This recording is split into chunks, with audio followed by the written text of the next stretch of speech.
बिहार, हरियाणा और दिल्ली के प्रवासी मजदूरों की भोजन और वाहन की व्यवस्था की है। ऐसे हमारे संवेदनशील मुख्यमंत्री माननीय शिवराज सिंह जी चौहान को मैं बड़े आदर और सम्मान के साथ आमंत्रित करता हूं। माननीय शिवराज जी।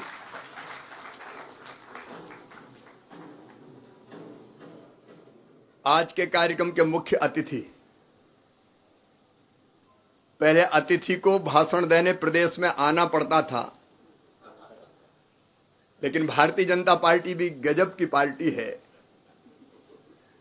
माननीय नड्डा जी को मैं बधाई देता हूं। अब आने की जरूरत नहीं है, वर्चुअल रैली वहीं से बैठे वहीं से संबोधित की जा सकती है और उसको संबोधित करने उपस्थित हमारे नेता, बिना पैसे के काम कैसे किया जाता है अगर सीखना हो तो उनका नाम है नितिन गडकरी जी। आदरणीय नितिन जी, हमारे प्रदेश के भाग्यशाली अध्यक्ष, जब से पांव पड़े तब से कांग्रेस का तो बंटे ढार है। भाई विष्णुदत्त शर्मा जी, आदरणीय थावरचंद गहलोत जी, आदरणीय नरेंद्र सिंह तोमर जी, राष्ट्रीय महासचिव आदरणीय श्रीमान कैलाश विजयवर्गीय जी, राष्ट्रीय उपाध्यक्ष आदरणीय श्रीमान प्रभात झा जी, केंद्रीय मंत्री आदरणीय फग्गन सिंह कुलस्ते जी, संगठन महामंत्री आदरणीय सुहास जी, यहां उपस्थित और केवल यहां नहीं, भाभी गांव-गांव में उपस्थित मेरे प्रिय बहनों और भाइयों, आप सबको भोपाल से ही दोनों हाथ जोड़ के प्रणाम करता हूं, नमस्कार करता हूं। दूसरे कार्यकाल का 1 बरस पूरा हो गया। विस्तार से माननीय नितिन जी बताएंगे, लेकिन लोग जो कहते थे ये हो ही नहीं सकता, लोग तो छोड़िए, भाजपा के कार्यकर्ता ही कहते थे कि वो कश्मीर से धारा 370 तो हटे ही नहीं सकती। लोग मजाक उड़ाते थे, बोले राम मंदिर बनेगा थोड़ी, बस भाजपा वाले केवल नारे लगाते रहते हैं। किसी ने सोचा नहीं था, जो लगभग असंभव लगता था, उस असंभव को संभव करके दिखाया है।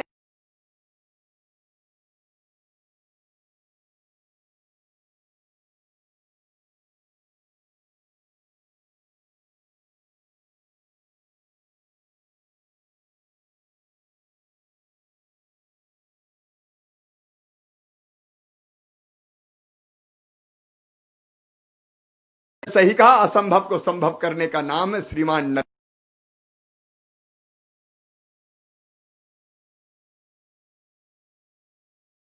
नरेंद्र मोदी जी, और भारत को भगवान का वरदान है श्रीमान नरेंद्र मोदी जी।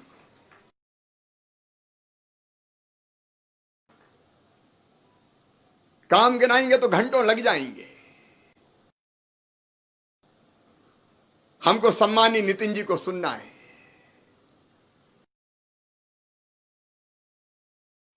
लेकिन संकट में घबराते नहीं है नरेंद्र मोदी।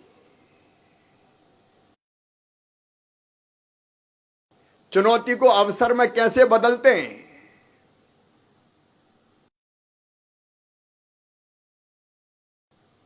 कोरोना के संकट से कैसे निपटा जाए।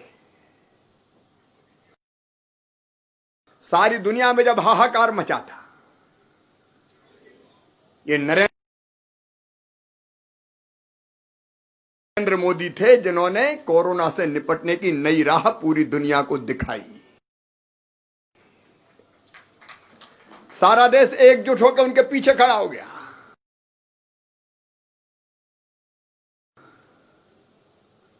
कोरोना वॉरियर्स का सम्मान हो,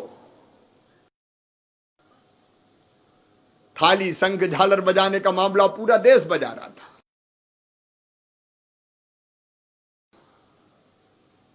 जनता कर्फ्यू, देश अपने आप बंद हो गया। 9 मिनट तक प्रकाश करो, पूरा देश दिवाली जैसा जगमगा गया।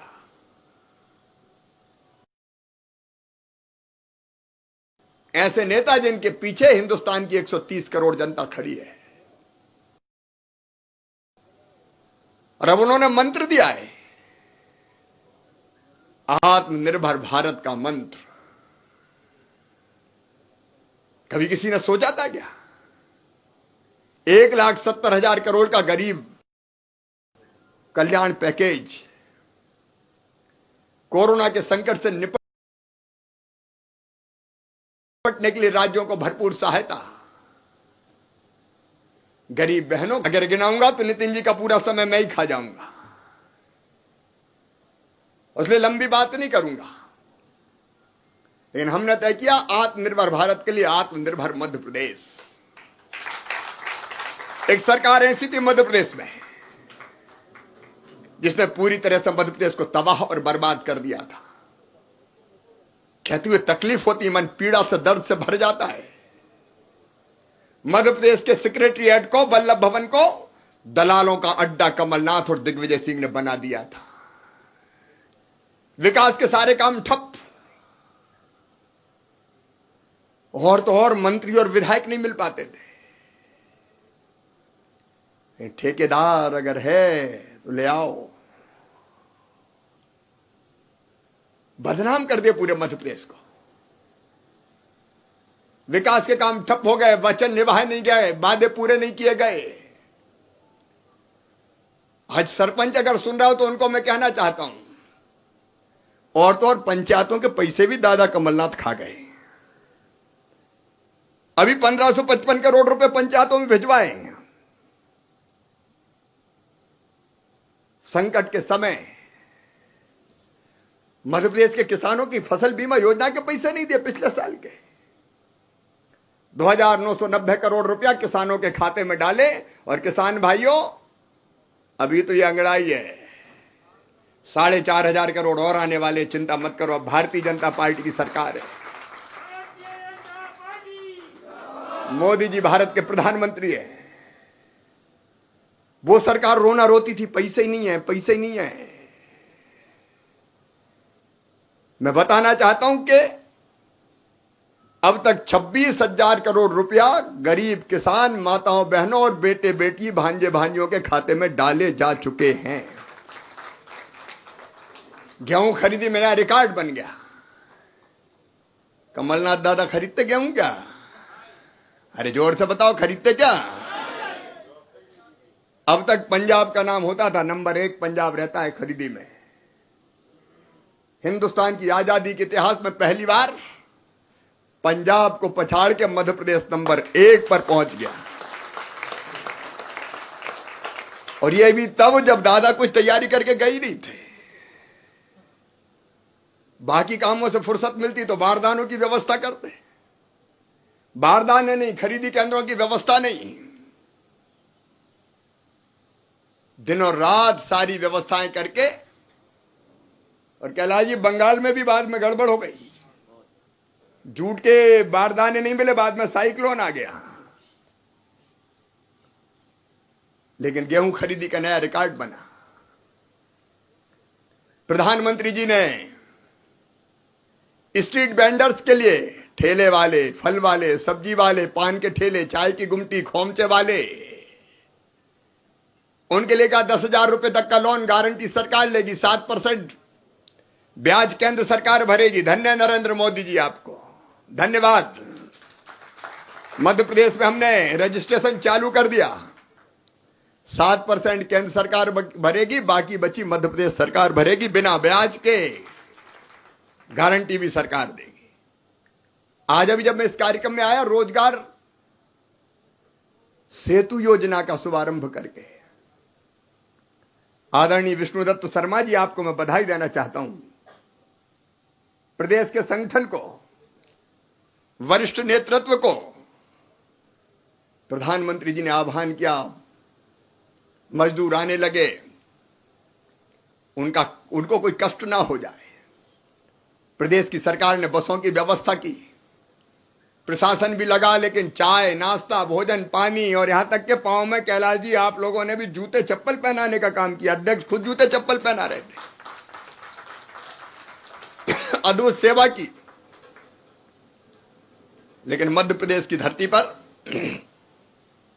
बाहर से आए सभी मजदूरों को रोजगार मिले, इसलिए रोजगार सेतु योजना पोर्टल बन गया, रजिस्ट्रेशन हो गया।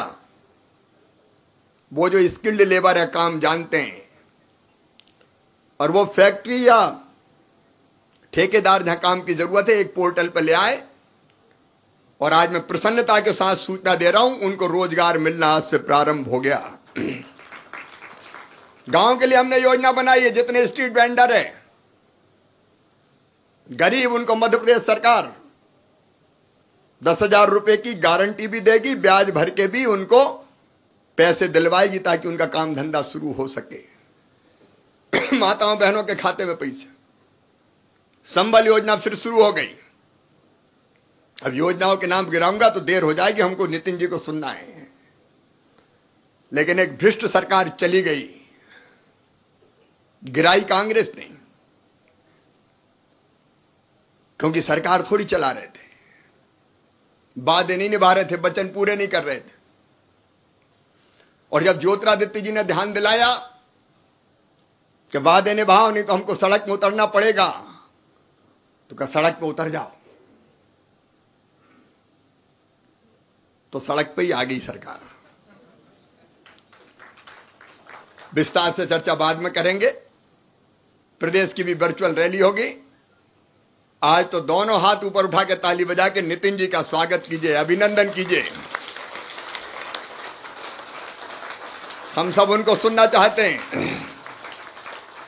और इस संकल्प के साथ कि मध्य प्रदेश में प्रधानमंत्री जी के सपनों को साकार करेंगे, आत्मनिर्भर मध्य प्रदेश बनाएंगे। इन्हीं शब्दों के साथ बहुत बहुत धन्यवाद। धन्यवाद माननीय शिवराज जी। प्रयोगधर्मी, विकासवादी और विजनरी नेता, हिंदुस्तान की सड़कें और जल जिनकी विकास की कहानी कह रहा है, ऐसे हमारे पूर्व राष्ट्रीय अध्यक्ष, केंद्रीय सड़क मार्ग परिवहन, जल संसाधन, गंगा संरक्षण के मंत्री और हमारे पूर्व राष्ट्रीय अध्यक्ष माननीय नितिन गडकरी जी को मैं आमंत्रित करना चाहूंगा, इस आशा और विश्वास के साथ कि आज तो हम इनको नागपुर से वर्चुअल रैली से सुन रहे हैं, लेकिन जल्दी ही हम कार्यकर्ताओं को ये आकर मध्य प्रदेश में इनको हमें सुनने का सौभाग्य मिलेगा। मैं आमंत्रित करता हूं बड़े आदर और सम्मान के साथ नागपुर से माननीय नितिन गडकरी जी।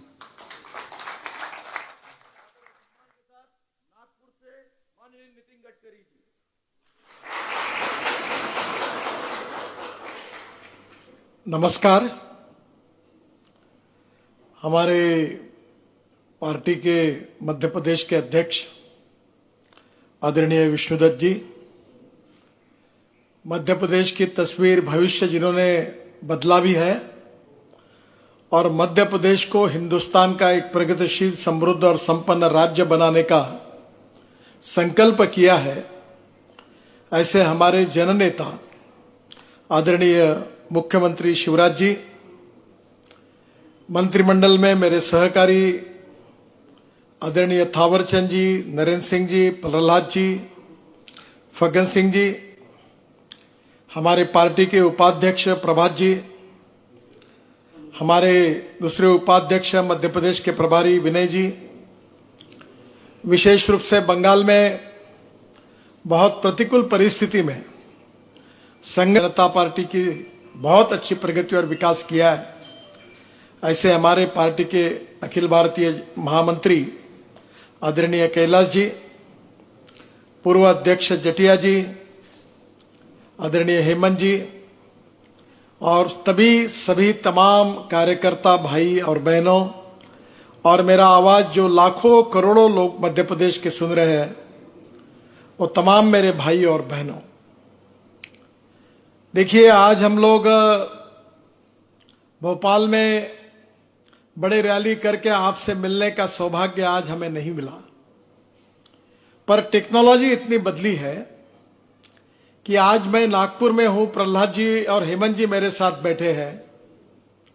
दिल्ली में भी हमारे नरेंद्र जी, थावरचंद जी, विनय जी वहां बैठे हुए हैं और बाकी सब नेता।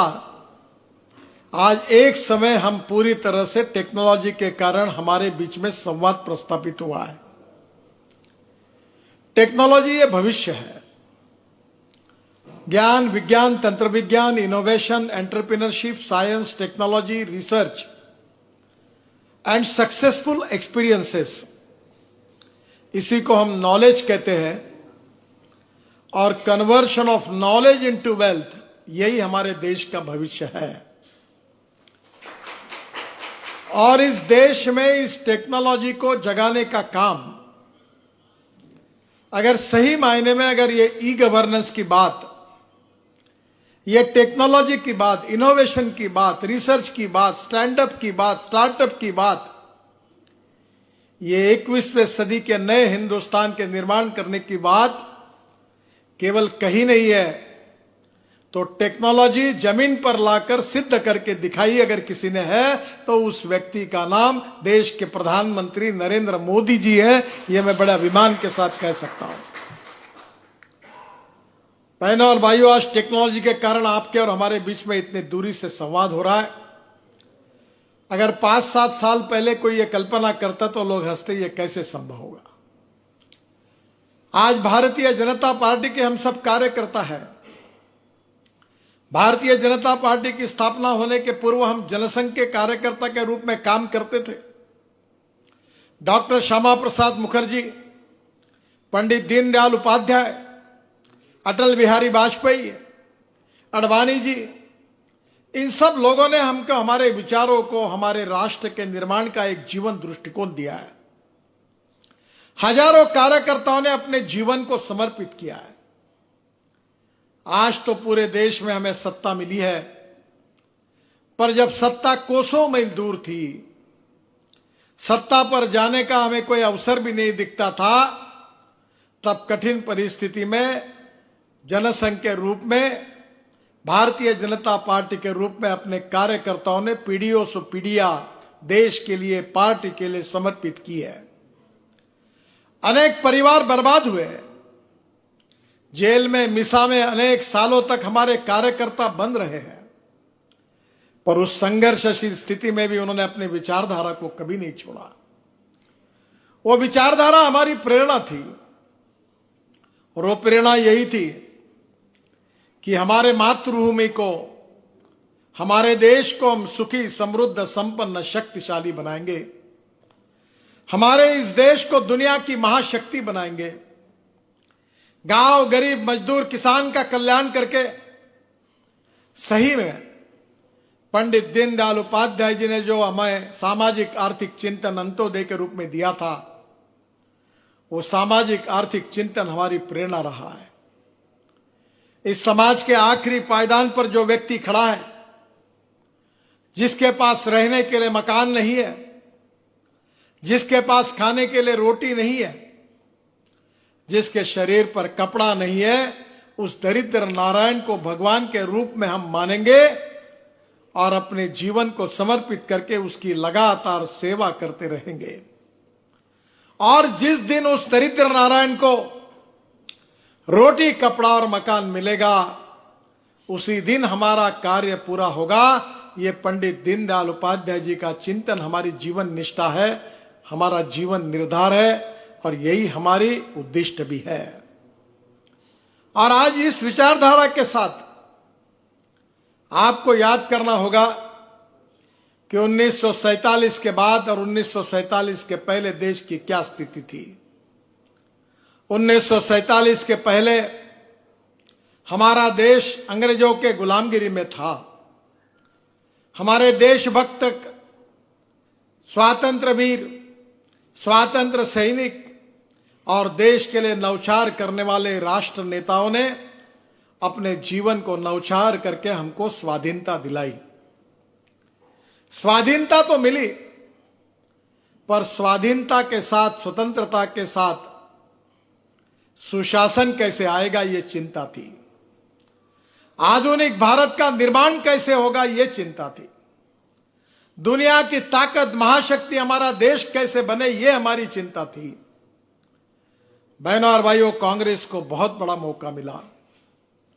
करीब आज 47 के बाद आज जो कम से कम 70 साल का यह इतिहास है, इसमें देश की जनता ने कांग्रेस पर विश्वास रखा। कांग्रेस ने लगातार नई नई घोषणाएं की, गरीबी हटाओ का नारा दिया। पंडित जवाहरलाल नेहरू जी से लेकर मनमोहन सिंह जी तक इस देश को अनेक वादे किए गए। कभी 20 कलमी, कभी 40 कलमी, कभी 5 कलमी कार्यक्रमों की घोषणा हुई, गरीबी हटाओ का नारा दिया गया, पर ध्यान में आया कि कुछ फर्क नहीं पड़ा, परिस्थिति में कोई फर्क नहीं पड़ा। और जब भारतीय जनता पार्टी को मौका मिला, अटल बिहारी वाजपेयी देश के प्रधानमंत्री बने, तो पहली बार एनडीए के शासन कार्यकाल में अटल बिहारी वाजपेयी जी ने इस देश के विकास की एक दिशा दी। अटल जी ने अपने कार्यकाल में इस देश को सुखी, समृद्ध और संपन्न और शक्तिशाली बनाने की नीतियां बनाई। अटल जी के बाद काफी दिनों के बाद भारतीय जनता पार्टी को अपनी ताकत के भरोसे पूरी मेजॉरिटी मिली और नरेंद्र मोदी जी देश के प्रधानमंत्री बने। पहली बार भारतीय जनता पार्टी के कार्यकर्ताओं ने जो परिश्रम किए थे, जो प्रतिकूल परिस्थिति में जो त्याग, तपस्या और बलिदान का परिचय दिया था, जिन्होंने अपने जीवन की बाजी लगाकर अपने विचारधारा के लिए, अपने संगठन के लिए अपनी जान पूरी तरह से जोखिम में डालकर समर्पित की थी, उन लाखों करोड़ों कार्यकर्ताओं के बलिदान के कारण, उनके निष्पृह, निस्वार्थी, समर्पित भाव से जो कार्य उन्होंने किया, उसी का परिणाम था कि नरेंद्र मोदी जी के नेतृत्व में भारतीय जनता पार्टी को सफलता मिली। बहनों और भाइयों, और नरेंद्र मोदी जी के नेतृत्व में 5 साल हमारे सरकार ने जो कार्य किया है, अगर उसकी तुलना करनी है तो मैं ये मानता हूं कि कांग्रेस के शासनकाल में, जो शासनकाल कांग्रेस को मिला, जो कम से कम 55-60 साल का समय मिला, कांग्रेस जो 55 साल में नहीं कर सकी, वो मोदी जी के नेतृत्व में 5 साल के अंदर हमने करके दिखाया। यही हमारे सरकार का सबसे बड़ा काम है।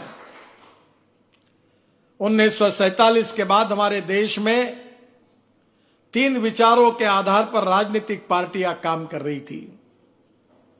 एक था समाजवाद, दूसरी विचारधारा थी साम्यवाद, और तीसरी विचारधारा थी पूंजीवाद।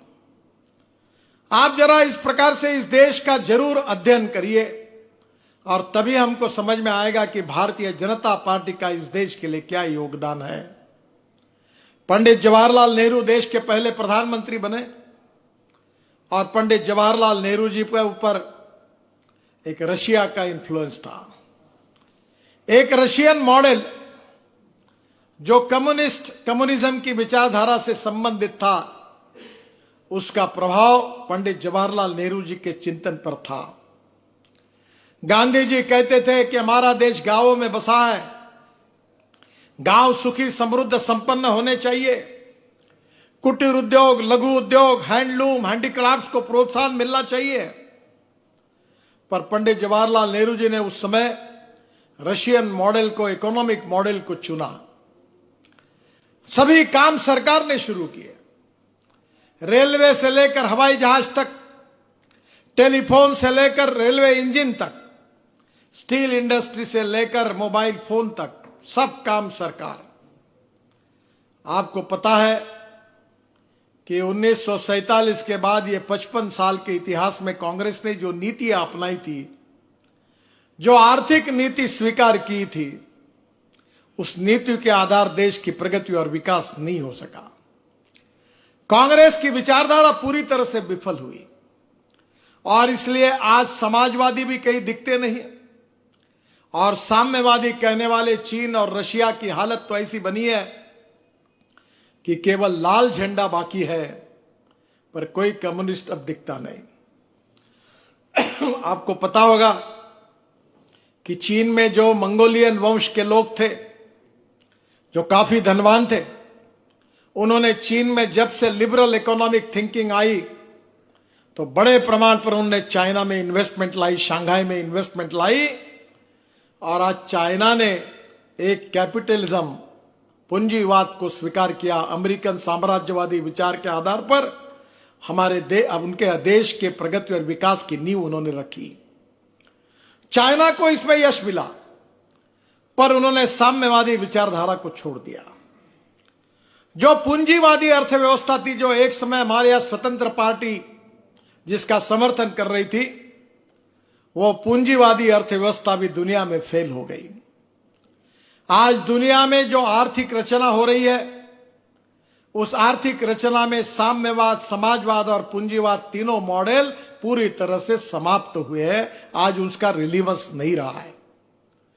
पर भारतीय जनसंघ के रूप में पंडित दीनदयाल उपाध्याय जी ने हमें जो सामाजिक आर्थिक चिंतन दिया था, जिसके आधार पर गरीब को केंद्र बिंदु मानकर गांव, गरीब, मजदूर, किसान की प्रगति कैसे हो, हर गरीब व्यक्ति को रहने के लिए मकान कैसे मिले, रोटी कैसे मिले, हर जवान व्यक्ति को उसके हाथों को काम कैसे मिले, हर गरीब परिवार को अपने खुद का मकान कैसे मिले, और हमारे किसान जो गांव में बसे उनके माल को सही कीमत कैसे मिले, और रोजगार के लिए शहर में जाने की आवश्यकता नहीं है।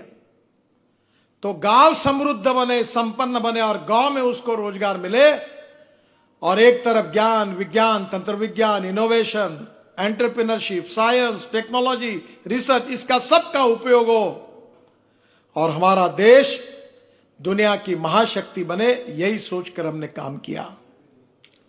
हमने आधुनिक विचारधारा को भी स्वीकार किया। अंग्रेजी में दो शब्द है, एक है मॉडर्नाइजेशन और दूसरा शब्द है वेस्टर्नाइजेशन। मॉडर्नाइजेशन का अर्थ है आधुनिकरण और वेस्टर्नाइजेशन का अर्थ है पाश्चात्यीकरण। बहनों और भाइयों, हमारे विचारधारा में हमने आधुनिकरण को स्वीकार किया, टेक्नोलॉजी को स्वीकार किया, और साइंस, टेक्नोलॉजी ये कितना बड़ा चमत्कार कर सकती है और उसके आधार पर हमको देश को कैसे सुरक्षित करना है, इसका गंभीरता से हमने योजना बनाकर उसका अमल भी किया।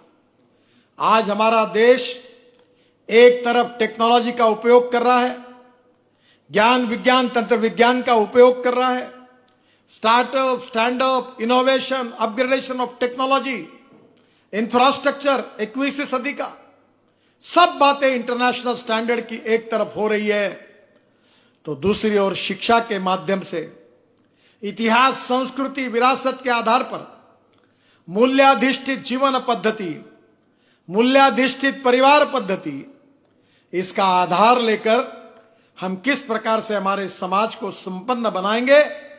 केवल हम भौतिकवाद के आधार पर केवल सुखी और समृद्ध नहीं बनेंगे, तो हमारी आध्यात्मिक आस्था, मूल्याधिष्ठित जीवन पद्धति, हमारा इतिहास, हमारी संस्कृति, हमारी विरासत, इसके आधार पर हम विश्व का कल्याण कर सकते हैं। यह विचार भी हमने दिया।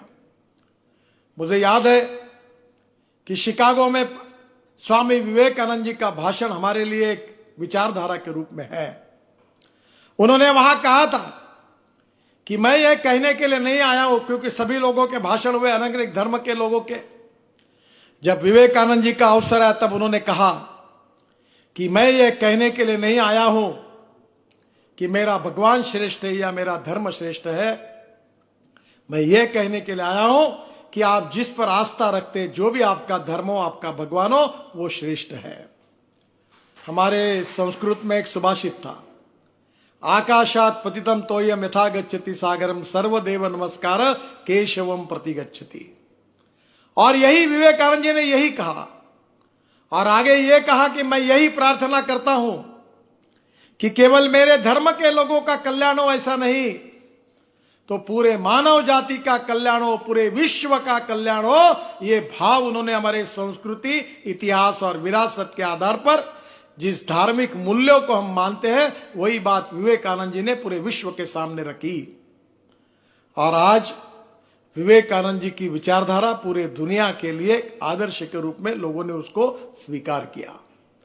बहनों और भाइयों, एक तरफ हमारी जीवन पद्धति, हमारी परिवार पद्धति, हमारे संस्कार, हमारी शिक्षा पद्धति, और दूसरी ओर कंप्यूटर से लेकर टेक्नोलॉजी का उपयोग करके आज दुनिया में सॉफ्टवेयर इंडस्ट्री में पूरे वर्ल्ड में अगर डोमिनेशन किसी का है तो भारतीय इंजीनियर्स का है। वर्ल्ड में ये रेपुटेशन हमारे इंजीनियर्स ने पैदा किया है कि सॉफ्टवेयर इंजीनियर अगर दुनिया में किसी भी देश में अगर किसी कंपनी को लेना है तो भारतीय युवा का नाम जब सामने आता है तो उसका सिलेक्शन हो जाता है। यह हमने सिद्ध करके दिखाया।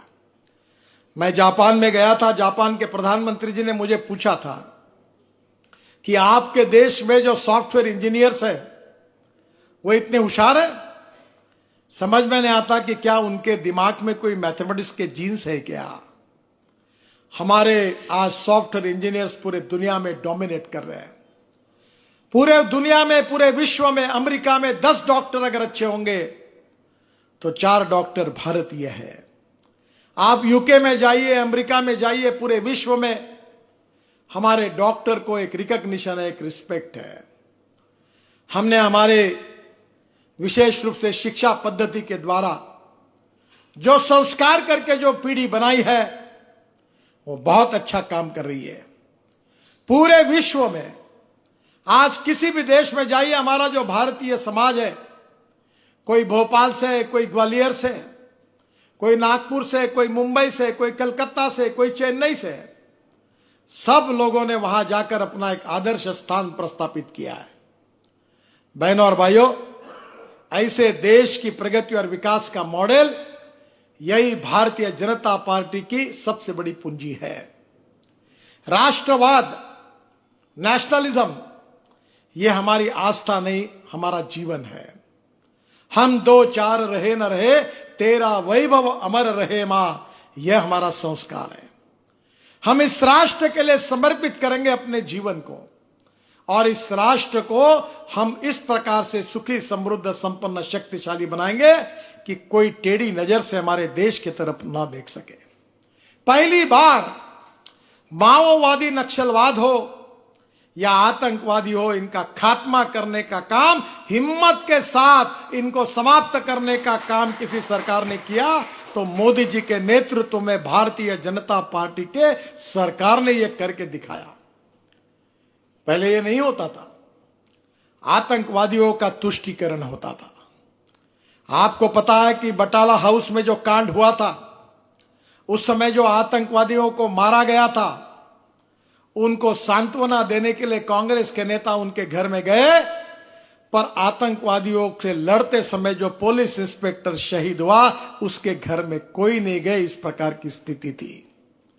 आतंकवादियों का तुष्टीकरण वोट बैंक के पॉलिटिक्स के लिए होता था, पर आज देश की अंतर्गत और बाह्य सुरक्षा हमारी प्राथमिकता है। हमारी सीमाएं सुरक्षित है। हम विस्तारवादी नहीं है। हमारे छोटे छोटे देश हमारे देशों के बाजू में रहती है, जो हमारे विदेश नीति की यशस्विता है कि श्रीलंका हो, भूटान हो, बांग्लादेश हो, नेपाल हो, हमने कभी ये नहीं सोचा कि उनकी भूमि हम कैसे कब्जे में लिए। हमारी विस्तारवादी भूमिका नहीं है। तो हम सब साथ मिलकर काम करेंगे, हम आगे जाएंगे, यही भूमिका हमने रखी। अटल बिहारी वाजपेयी जी ने प्रधानमंत्री के रूप में जो विदेश नीति हमको दी, उसी के आधार पर हमारे सभी राष्ट्रों के साथ अच्छे संबंध है। हम ना किसी के ऊपर अन्याय करेंगे, ना अत्याचार करेंगे, ना किसी की भूमि को हम अतिक्रमित करने की कोशिश करेंगे। और इसलिए बहनों और भाइयों, आज पूरे विश्व में भारत के सामर्थ्य की, भारत के नेतृत्व की प्रशंसा होती है। प्रधानमंत्री Narendra Modi ji most recognised and respectful leader of the world, ये आज भाव पैदा हुआ है। अमेरिकन प्रेसिडेंट से लेकर मोदी जी के जिस प्रकार से पूरे विश्व में स्वागत हुआ और जिस प्रकार से भारत को रिकॉग्नाइज किया गया, रिस्पेक्ट दिया गया, यही 5 साल में हमारी बहुत बड़ी उपलब्धि है। बहनों और भाइयों, आज हमारी ताकत, हमारा लोहा पूरी दुनिया स्वीकार करती है। टेक्नोलॉजी, इनोवेशन के साथ हमारी इंडस्ट्री, हमारे उद्योग आगे जा रहे हैं। और स्वाभाविक रूप से 5 साल में हमने जो श्रेष्ठ भारत की कल्पना की थी, जो हमारी संकल्पना थी, उसके आधार पर हमने योजना बनाई। पर योजना केवल किताबों में रखी नहीं, एप्रोप्रिएट विजन, भविष्य की योजना हमने तैयार करके उसके ऊपर अमल करके दिखाया कि 21वीं सदी में आत्मनिर्भर भारत का निर्माण हमको करना है। तो यह आत्मनिर्भर भारत कैसा होगा, उस भारत का इंफ्रास्ट्रक्चर कैसा होगा, उस भारत के पोर्ट कैसे होंगे, उस भारत की रेलवे कैसे होगी, उस भारत के जलमार्ग कैसे होंगे, उस भारत में हमारे हैंडलूम, हैंडीक्राफ्ट, हमारे किसान कैसे होंगे, उस भारत में हमारे गांव कैसे होंगे, उस भारत में हमारी ट्रांसपोर्ट सिस्टम कैसे होगी, उस भारत में पावर कैसे होगी। एक एक चीज की योजना हमने तैयार की। वाटर, पावर, ट्रांसपोर्ट, कम्युनिकेशन, सब बातों में योजना बनाई। मैं वाटर रिसोर्सेस मंत्री था तो नदी जोड़ प्रकल्पों के लिए 16 प्रकल्पों के डीपीआर पूरे किए। आदरणीय अटल बिहारी वाजपेयी जी कहते थे कि हम नदी जोड़ प्रकल्प करेंगे, उन्होंने नींव रखी और हमने उस पर डीपीआर बनाकर हमारा केन बेतवा जैसी योजना है, उसको पानी हमारे बुंदेलखंड क्षेत्र में कैसे जाएगा, इसकी योजना बनाई। मेरा विश्वास है कि नजीक के काल में यह सब योजना बनाकर हमारे देश के किसानों के लिए सिंचाई का परसेंटेज बढ़ाएंगे। पानी अगर होगा, सिंचाई अगर होगी तो गांव का विकास होगा। और इसीलिए आज हम बड़े प्रमाण पर कई छोटे डैम, बड़े डैम, तालाब, तो कई कई हम लोग जल संवर्धन का काम कर रहे हैं।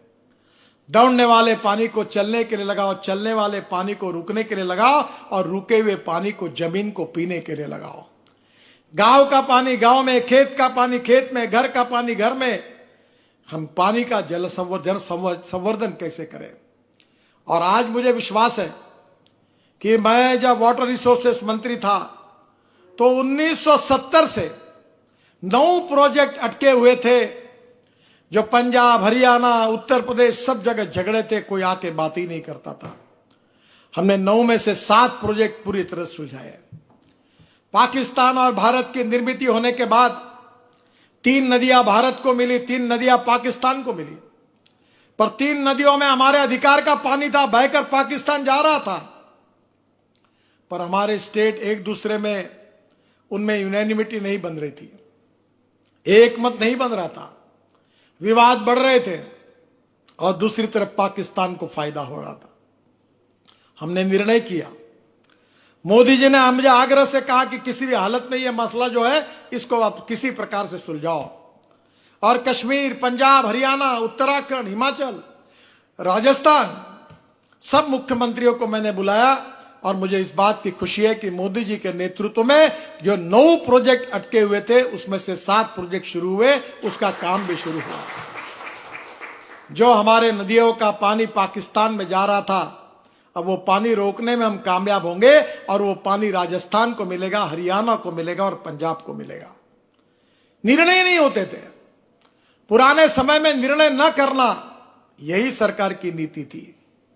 और इसलिए बहनों और भाइयों, राष्ट्रवाद के आधार पर सभी दृष्टि से हमारा राष्ट्र संपन्न कैसे होगा, यह अगर हमको करना है तो गुड गवर्नेंस एंड डेवलपमेंट इसकी जरूरत थी। सुशासन और विकास, और सुशासन और विकास करने के साथ हमको टेक्नोलॉजी यानी ई गवर्नेंस की आवश्यकता थी। टेक्नोलॉजी के सिवा सुशासन नहीं आ सकता, विकास नहीं हो सकता। और इसलिए सुशासन, विकास, good governance and development with the help of E governance, ये सूत्र हमने स्वीकार किया। और आज आप देख रहे हैं कि टेक्नोलॉजी कितनी बदली है, कितने बड़े प्रमाण पर हमने चेंजेस किए। प्रधानमंत्री जनधन योजना में अकाउंट खुले, एक समय दिल्ली से पैसे सबके अकाउंट में डालने का काम हमने किया। ये चमत्कार है। अभी ड्राइविंग लाइसेंस आपको हाथ में लेकर जाने की जरूरत नहीं है।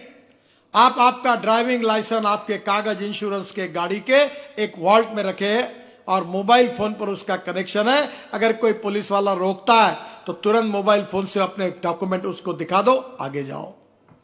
ड्राइविंग लाइसेंस 30% लाइसेंस बोगस बनते थे, एक आदमी 4 जगह लाइसेंस लेता है। अब पूरे ई गवर्नेंस के साथ ड्राइविंग लाइसेंस का रजिस्ट्रेशन हुआ है।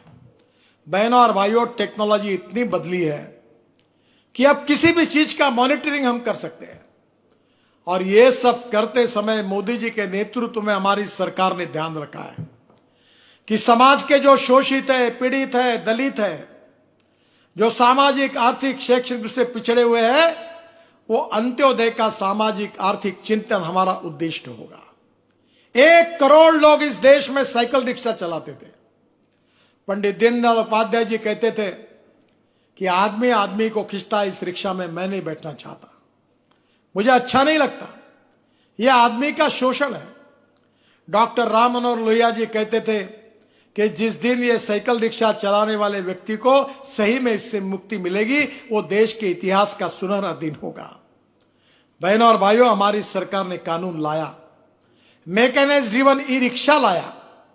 आदमी आदमी को खींचने का काम करता था और खुद को प्रगतिशील, पुरोगामी, दलितों के हितैषी कहने वाले कांग्रेस पार्टी ने कभी यह काम नहीं किया। जब भारतीय जनता पार्टी का शासन आया तो 1 करोड़ लोग साइकिल रिक्शा चलाते थे, आदमी आदमी को ढोने का काम करता था, जिसमें 70% आबादी अल्पसंख्यक समाज की और दलित समाज की थी। आज मुझे बताते हुए खुशी हो रही है कि देश में 60 लाख लोगों को मुक्ति मिली है। अब वो मैकेनाइज्ड ड्रिवन ई रिक्शा चलाते हैं। अब केवल पुरुष नहीं, महिलाएं भी ई रिक्शा चलाने लगी। ये हमने चमत्कार करके दिखाया। कितने बड़े सामाजिक शोषण से उनको मुक्ति दिलाई। और यही अपेक्षा है। प्रधानमंत्री आवास योजना में हमने मकान बनाए, कितने बड़े प्रमाण में मकान बनाए गए। मुझे तो याद है कि शिवराज जी ने, चाहे हेयर कटिंग सैलून करने में काम करने वाला हो, चाहे लकड़ी का काम करने वाला हो, चाहे लोहे का काम करने वाला हो, छोटी छोटी योजनाएं करके समाज के दलित, पीड़ित, शोषित, जो बिल्कुल छोटे छोटे लोग थे, उनके लिए योजनाएं बनाई। मैं बार बार इसकी प्रशंसा करता था कि समाज के ये जो शोषित पीड़ित लोग हैं, इनकी आवाज दिल्ली तक नहीं आती, पर उन लोगों को सम्मान से जीने का मार्ग मध्य प्रदेश के मुख्यमंत्री के नाते शिवराज जी ने दिखाया और वो एक आदर्श उदाहरण प्रस्तुत किया। आज मुझे विश्वास है कि देश बहुत आगे निकल रहा है। आज हमारे देश में infrastructure, bullet train, metro develop हो रही है। एक्सप्रेस हाईवे इस देश में नहीं था। मुझे याद है, मैं महाराष्ट्र में मंत्री था तो पहला एक्सप्रेस हाईवे मुंबई पुणे बनाने का सौभाग्य मुझे मिला। बहनों और भाइयों, अब हम 22 ग्रीन एक्सप्रेस हाईवे बना रहे। 22 दिल्ली से मुंबई 1 लाख करोड़ का एक्सप्रेस हाईवे बन रहा है और इस हाईवे का फायदा मध्य प्रदेश को भी मिल रहा है। यह हाईवे सोना से शुरू होगा, हरियाणा में गुड़गांव के बाजू से, सवाई माधोपुर, अलवर, और वहां से निकलकर झाबुआ, रतलाम, मध्य प्रदेश से आगे वडोदरा से मुंबई तक जाएगा। 220 किलोमीटर डिस्टेंस कम करेगा। और यह हाईवे की रचना ऐसी की है कि जो वनवासी क्षेत्र और पिछड़ा हुआ क्षेत्र है, राजस्थान का, हरियाणा का, मध्य प्रदेश का, गुजरात का और महाराष्ट्र का, उससे हाईवे जा रहा है। यह हाईवे नहीं है, ये आदिवासी, वनवासी और पिछड़े हुए क्षेत्र के विकास का महामार्ग है। और इसमें से 62 में से 32 पैकेजेस पूरे हुए, अवार्ड हो गए। और आज से 3 साल के अंदर मुंबई से दिल्ली वाया मध्य प्रदेश, झाबुआ, रतलाम केवल 12 घंटे में हम गाड़ी में बैठकर जा सकेंगे और 28 घंटे में ट्रक जा सकेगा। ऐसा 12 लेन सीमेंट कंक्रीट का एक्सिस कंट्रोल रोड हम बना रहे हैं। आप कल्पना नहीं कर सकते। मानस सरोवर जाने के लिए हमने रोड बना लिया है। अब उत्तराखंड के पिथौरागढ़ से हमारा रोड चाइना बॉर्डर और नेपाल के बॉर्डर से -8 डिग्री में हमारे जवानों ने बीआरओ के काम किया। अब मेरी जाने की हिम्मत नहीं होती वहां देखने के लिए, उस स्थिति में काम किया। अब पूरी तरफ काम हो गया है, अब रोड बनना शुरू है और मुझे लगता है 6 महीने के अंदर इस उत्तराखंड से हम लोग मानस सरोवर देखने के लिए जाएंगे। बद्रीनाथ, केदारनाथ, गंगोत्री, यमुनोत्री, 4 धाम का हम काम जोरों से कर रहे हैं। कितना बड़ा हादसा हुआ था, कितने लोग मरे थे। अब बद्रीनाथ, केदारनाथ, गंगोत्री, यमुनोत्री की यात्रा 6 महीने नहीं, ऑल सीजन कभी भी हो सकेगी, कभी भी आप जा सकोगे। 6-7 महीने के अंदर ये काम हम पूरा कर रहे हैं। अब बद्रीनाथ, केदारनाथ, गंगोत्री, यमुनोत्री जाना और वहां भगवान का दर्शन करना आसान हो गया। किसने कल्पना की थी? एक के तरफ एक ऐसे अनेक निर्णय हमारी सरकार ने किए हैं। बहनों और भाइयों, हमारे किसानों के लिए एमएसपी आज दे रहे हैं हम लोग, गेहूं खरीदी कर रहे, चावल खरीदी कर रहे, और स्वाभाविक रूप से हमने तिलहन भी, खजूरी खरीदी की है। आपको पता नहीं होगा कि सरकार को कितना बोझा आया। नरेंद्र तोमर जी हमारे कृषि मंत्री है, परसों कैबिनेट नोट आई थी, फिर हमने भाव बढ़ा कर दिए।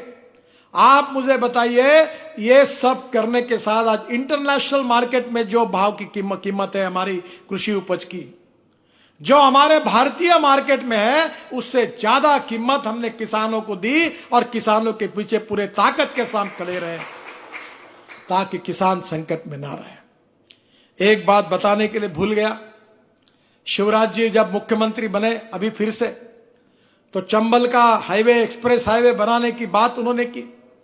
नरेंद्र तोमर जी मुझे बार बार आके मीटिंग कराई, उन्होंने आग्रह से कहा कि मेरे क्षेत्र में यह विकास का मार्ग बन सकता है। शिवराज जी, मैं आपको आश्वासन देता हूं कि आप लैंड एक्विजिशन का काम पूरा करो।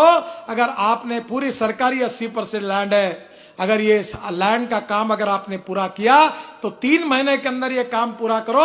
इसके भूमि विभाजन के लिए प्रधानमंत्री को बुलाकर इस हाईवे के कार्य का हम शुभारंभ करेंगे, ये आपको वचन देता हूं। पर यह केवल हाईवे ना बने, हाईवे के बाजू में सरकारी जगह है, वहां इंडस्ट्रियल क्लस्टर, फूड क्लस्टर, अलग अलग प्रकार के क्लस्टर बनाकर चंबल के क्षेत्र में एक समय डकैती के लिए चंबल का एरिया प्रसिद्ध था। पर आज मैं आपको विश्वास देता हूं, शिवराज जी, नरेंद्र सिंह जी, इनके मार्गदर्शन में इस रोड के दोनों बाजू में हम उद्योग खोलेंगे और ये पिछड़े हुए क्षेत्र में जो हमारे नौजवान हैं, वो लाखों नौजवानों के हाथों को शिवराज जी और नरेंद्र जी के नेतृत्व में काम देने के लिए भी एनएचआई वहां आगे आने के लिए तैयार है। और मैं एमएसएमई का मंत्री भी मैं हूं। दोनों बातें वहां हो सकती है और इसलिए निश्चित रूप से यह विकास का मार्ग जो आपका सपना है वो निश्चित रूप से पूरा होगा। और इसलिए बहनों और भाइयों, तेजी से देश बदल रहा है और देश की अंतर्गत बाह्य सुरक्षा मजबूत है। चाइना के साथ आपको मालूम है कि कितने मुत्सद्दीगिरी से हमने हमारे किस प्रकार से मामले को निपटाया है और लगातार पाकिस्तान से आए हुए आतंकवादियों की क्या हालत बनाई ये भी आपको मालूम है। हम नारा देते थे जनसंघ से लेकर कि जहां हुए बलिदान मुखर्जी वो कश्मीर हमारा है, कश्मीर हो या गुवाहाटी, अपना देश अपनी माटी। एक देश में 2 विधान, 2 प्रधान और 2 निशान नहीं रहेंगे, हम कहते थे पर हो नहीं पा रहा था। डॉक्टर श्यामा प्रसाद मुखर्जी ने बलिदान दिया और बहनों और भाइयों, आज हम सबको खुशी है कि स्वाधीन भारत में हमारी विचारधारा के आधार पर राज्य आने के बाद आदरणीय मोदी जी हमारे देश के प्रधानमंत्री बने, अमित शाह गृह मंत्री बने, हमने 370 कलम को निकाल दिया, खत्म कर दिया। यह इतिहास रचने का काम हमने किया। देखिए, आपको पता होगा कि जब संविधान लिखा गया था तब यह टेम्पररी कलम था। संविधान निर्माता बाबा साहेब अंबेडकर जी से लेकर पूरे संविधान समिति को यह मान्य था कि एक दिन यह हटना चाहिए, पर यह हटने की हिम्मत कांग्रेस ने कभी नहीं की। वोट बैंक के पॉलिटिक्स के कारण उन्होंने राष्ट्रीय हितों के साथ हर समय कॉम्प्रोमाइज किया, पर हमारी सरकार आने के बाद हमने 370 को हटा दिया। हमारे प्रभु रामचंद्र की जन्मस्थान अयोध्या में भव्य राम मंदिर बनेगा और यह बनने की बात के लिए हमने संघर्ष किया। कितने देशभक्तों ने, राम भक्तों ने बलिदान किया, पर कभी ये बात सुनी नहीं गई। सुप्रीम कोर्ट में निर्णय हुआ, जो अवशेष मिले, जो कोर्ट का निर्णय उससे सिद्ध हुआ कि वहां पहले भव्य राम मंदिर था, आज मार्ग खुला हुआ। आज मुझे बताते हुए खुशी हो रही कि राम मंदिर निर्माण के कार्य का शुभारंभ हुआ। यह देश के इतिहास का सुनहरा दिन है। आज हमारी आस्था के आधार पर वो भी निर्माण हुआ। हमने जो जो कहा था, हमने जो जो संकल्प किया था, जो जो ऐलान किया था, जो जो जनता को विश्वास दिया था, जो जो हमने कहा था, जो कहा वो हमने नरेंद्र मोदी जी के नेतृत्व में हमारे सरकार ने करके दिखाया। अब देश को प्रगति और विकास के द्वारा हमको आगे ले जाना है, सुखी समृद्ध संपन्न शक्तिशाली हिंदुस्तान बनाना है, गांव गरीब मजदूर किसान का कल्याण करना है और 21वीं सदी में हमको हिंदुस्तान को आत्मनिर्भर बनाने के साथ हमको दुनिया की सुपर इकोनॉमिक पावर बनानी है। आज कोरोना के संकट से पूरा विश्व संकट में है, हम भी संकट का सामना कर रहे हैं, पर बहनों और भाइयों, इस संकट से निगेटिविटी, निराशा, फ्रस्ट्रेशन, फियर, इससे काम नहीं होगा। आत्मविश्वास के साथ, सेल्फ कॉन्फिडेंस के साथ, पॉजिटिविटी के साथ कोरोना के खिलाफ हमको लड़ाई जीतनी है और मुझे विश्वास है कि बहुत कम दिनों में कोरोना के खिलाफ जो वैक्सीन है वो बाजार में आ जाएगा और वैक्सीन एक बार हमने ले लिया तो कोरोना का संकट समाप्त हो जाएगा। यह जल्दी आएगा, पर जब तक वैक्सीन नहीं मिलता तब तक हमको हिम्मत से लड़ना होगा। हमारे माइग्रेंट लेबर मुंबई से निकले और मुझे खुशी इस बात की है कि कोई मध्य प्रदेश से बिहार जा रहा था, उत्तर प्रदेश जा रहा था, हमारे मध्य प्रदेश के मुख्यमंत्री जी ने सबकी भोजन की व्यवस्था की, सबको आधार दिया और बसेस देकर उनको अपने गंतव्य स्थान तक पहुंचाने का ऐतिहासिक काम मध्य प्रदेश की सरकार ने किया। मैं शिवराज जी को उनके मानवता के प्रति जो संवेदनशीलता उन्होंने दिखाई उसके लिए उनका बहुत बहुत अभिनंदन करता हूं, उनको धन्यवाद देता हूं। बहनों और भाइयों, आज मुझे विश्वास है कि कोरोना के खिलाफ तो लड़ाई हम जीतेंगे ही और ये लड़ाई जीतते समय हमको ये समझना होगा, मैं उसको छोटे शब्दों में कहता हूं कि एक आर्ट ऑफ लिविंग है। ये जीवन जीने की पद्धति हमको समझनी होगी, कोरोना वायरस के साथ जीने की पद्धति कैसी होगी ये समझना होगा और इसीलिए टेक्नोलॉजी का उपयोग करके हम अब पब्लिक भीड़ इकट्ठा एक जगह करने के बजाय हमने अब इस प्रकार के इलेक्ट्रॉनिक्स का उपयोग करके हम सभा कर रहे हैं, क्योंकि इस समय की मर्यादा है और इसलिए मेरा विश्वास है कि आज इकोनॉमिक वॉर भी शुरू हुई है। बहुत कठिनाई है, बहुत संकट है, हमारे गांव गरीब मजदूर किसान संकट में है, हमारे उद्योग संकट में है, हमारी कुछ राज्य सरकारों के पास अगले माह तनख्वाह देने के लिए पैसे नहीं है, भारत सरकार का भी संकट बड़ा, रेवेन्यू ड्रॉप हुआ है, हमारा 200 लाख करोड़ का जीडीपी है, उसके 10% हमने करीब 20 लाख करोड़ का पैकेज दिया है, उद्योगों के लिए दिया है, किसानों के लिए दिया है, सबके लिए दिया है, जिसके बारे में विस्तृत चर्चा हुई है। और यह सब करते समय हम सबके पीछे खड़े हैं। करीब 10 लाख करोड़ रेवेन्यू रिसिपिएंट इसमें कम आएगा और इसमें डेफिसिट आएगा, तो 200 लाख करोड़ में 30 लाख करोड़ अगर ऐसे गए तो कितनी कठिन स्थिति होगी आप समझिए। आज सब लोग अड़चन में है, पर अटल बिहारी वाजपेयी की वो कविता मुझे याद आती है।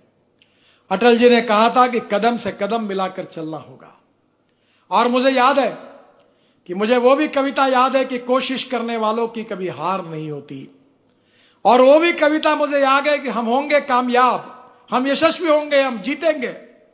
कितनी भी प्रतिकूल परिस्थिति होगी, कितनी भी गंभीर समस्या होगी, तो भी हम जीतेंगे। इस आत्मविश्वास के साथ प्रधानमंत्री मोदी जी के नेतृत्व में हम दोनों लड़ाई जीतेंगे। हिंदुस्तान को सुखी समृद्ध संपन्न आत्मनिर्भर भारत बनाएंगे, इंपोर्ट को कम करेंगे, एक्सपोर्ट को बढ़ाएंगे, हैंडलूम, हैंडीक्राफ्ट, विलेज इंडस्ट्री, ग्रामोद्योग, कुटीर उद्योग, इसका विकास करेंगे। अब गांवों से लोगों को शहरों में आने की जरूरत नहीं पड़ेगी, अब गांव में उनको रोजगार मिलेगा, इसकी योजना हमने बनाई है। और मेरा विश्वास है कि निश्चित रूप से रोजगार की निर्मित करके हम हिंदुस्तान को फिर से एक बार एक सामर्थ्यवान, शक्तिशाली, आर्थिक दृष्टि से स्वावलंबी और एक प्रकार से आत्मनिर्भर भारत बनाएंगे। हम राष्ट्रवाद का विचार हमारे गुट्टी गुट्टी में है, हमारे खून के एक एक बूंद में है। देशभक्ति हमारा स्वभाव है और राष्ट्रवाद हमारा आत्मा है, और इस राष्ट्र का सर्वांगीण विकास करना यही हमारे जीवन का लक्ष्य है। और मेरा विश्वास है कि शिवराज जी के नेतृत्व में मध्य प्रदेश ही बदलेगा, मोदी जी के नेतृत्व में हिंदुस्तान भी बदलेगा, मध्य प्रदेश भी आत्मनिर्भर होगा और हिंदुस्तान भी आत्मनिर्भर होगा और दुनिया की, विश्व की एक नंबर 1 की ताकत हम बनेंगे। इसी सपने के लिए भारतीय जनता पार्टी के कार्यकर्ताओं को दिन रात समर्पित भाव से काम करना है। हमको इसी सपने को पूरा करने के लिए काम करना है। यही हमारा जीवन मिशन है, यही हमारा विचार है, यही हमारा उद्दिष्ट है और इसी उद्दिष्टों को पूरा करना ये पंडित दीनदयाल उपाध्याय, अटल बिहारी वाजपेयी, श्यामा प्रसाद मुखर्जी का सपना था और उसी सपनों को लेकर हम आगे जा रहे हैं। और इसलिए मेरा विश्वास है कि हमारी सरकार ने 5 साल तो पहले पूरे किए और मैंने जैसे पहले बताया कि जो 55 साल में कांग्रेस नहीं कर सकी वो हमने 5 साल में करके दिखाया है। अब ये 6वां साल भी हमने पूरा किया है। ये साल संकट में जरूर गुजरा है, कोरोना के कारण जरूर संकट है, आर्थिक लड़ाई में हम लोग गंभीरता से लड़ रहे, वो भी संकट गंभीर है, पर दोनों लड़ाई हम जीतेंगे, आगे जाएंगे, हिंदुस्तान आगे जाएगा, गांव गरीब मजदूर किसान का कल्याण होगा और सुखी समृद्ध संपन्न शक्तिशाली हिंदुस्तान का निर्माण, आत्मनिर्भर भारत का निर्माण हम प्रधानमंत्री मोदी जी के नेतृत्व में करने का संकल्प करेंगे। यही भाव को लेकर आप सब लोग अपने गांव में जाकर कार्य करिए। यही सही में भारतीय जनता पार्टी के कार्यकर्ता का कर्तव्य होगा। मैं फिर से एक बार शिवराज जी को विशेष रूप से बधाई देता हूं और शायद मुझे लगता है कि चंबल एक्सप्रेस हाईवे के भूमि पूजन के लिए मैं जरूर मध्य प्रदेश आऊंगा और शिवराज जी, आपका, नरेंद्र जी का जो सपना है, इस हाईवे को जैसे आप लैंड एक्विजिशन पूरी करोगे आप तुरंत मुझे बताइए, हम तुरंत रोड बनाने के कार्य के लिए शुरुआत करेंगे। ये विश्वास देते हुए मैं जरूर आऊंगा और जरूर फिर आपसे प्रत्यक्ष रूप से मिलने का आनंद भी मिलेगा, अवसर भी मिलेगा। फिर से एक बार मध्य प्रदेश की तमाम जनता को, तमाम मेरे कार्यकर्ता भाई और बहनों को, मेरे साथ बैठे हुए यहाँ प्रहलाद जी है, हेमंत जी है, उधर शिवराज जी भी है, बाकी सब हमारे नेता बैठे, दिल्ली में भी बैठे, उनको सबको मैं फिर से एक बार अभिवादन करता हूं। बहुत बहुत धन्यवाद। भारत माता की, भारत माता की, भारत माता की। नमस्कार।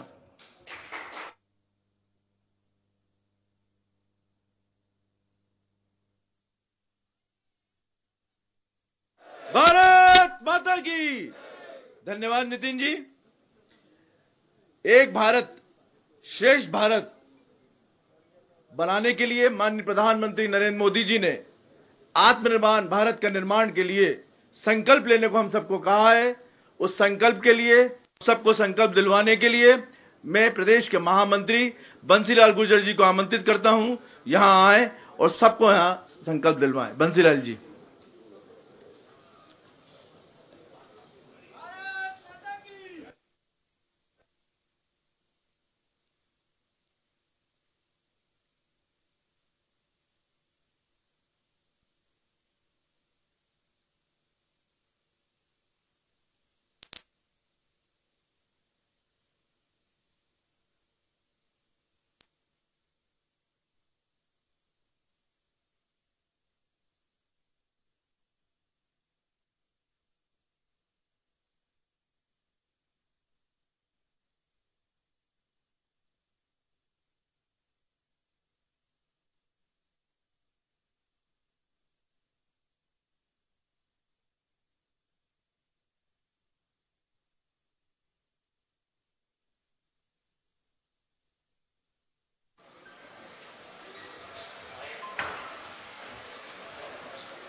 भोपाल से संपर्क टूट गया है। लोकतंत्र के मूल्यों, मैं संकल्प पढ़ता हूं, आप दोहराएंगे। समता मूलक समाज के निर्माण, मैं माननीय प्रधानमंत्री जी के आह्वान पर आत्मनिर्भर भारत की लक्ष्य प्राप्ति हेतु संकल्प लेता हूं कि मैं भारत के संविधान द्वारा निर्देशित नागरिक कर्तव्यों का पालन करूंगा।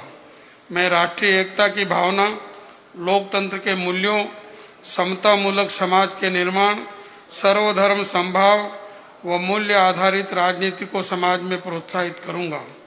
मैं देश के स्थानीय उत्पादों के निर्माण को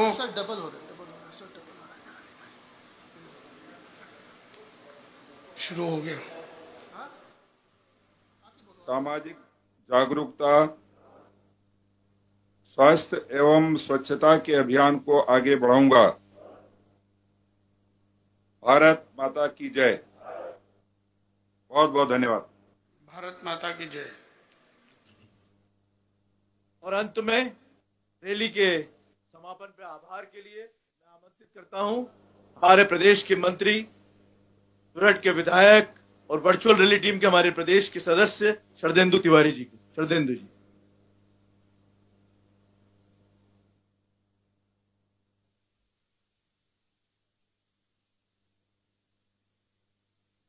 के वर्ष पूर्ण होने पर देश की एकता और अखंडता को पूर्ण बनाए रखने के लिए साहसिक निर्णय एवं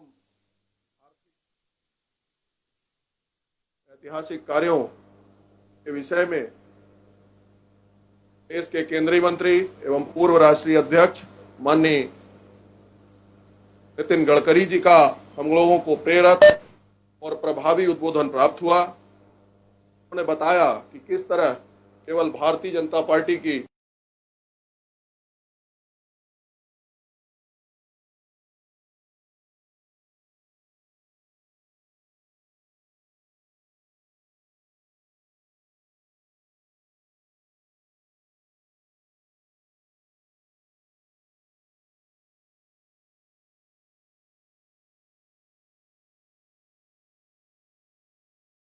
শ্রী অমিত ভাই শাহজিকে মঞ্চের কাছে পাবো। ইতিমধ্যে আমাদের মধ্যে মঞ্চে উপস্থিত হয়েছেন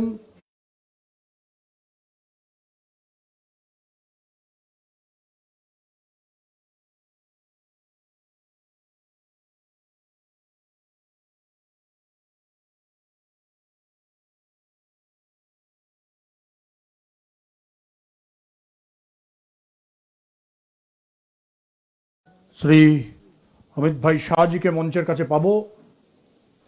ইতিমধ্যে আমাদের মধ্যে মঞ্চে উপস্থিত হয়েছেন আমাদের যে কেন্দ্রীয় কার্যালয়, সেই কেন্দ্রীয় কার্যালয়ে আমরা দেখতে পাচ্ছি আমাদের সাংসদ মাননীয় সুরেন্দ্র সিং আলুওয়ালিয়া জিকে, আমাদের পার্টির সহকারী প্রভার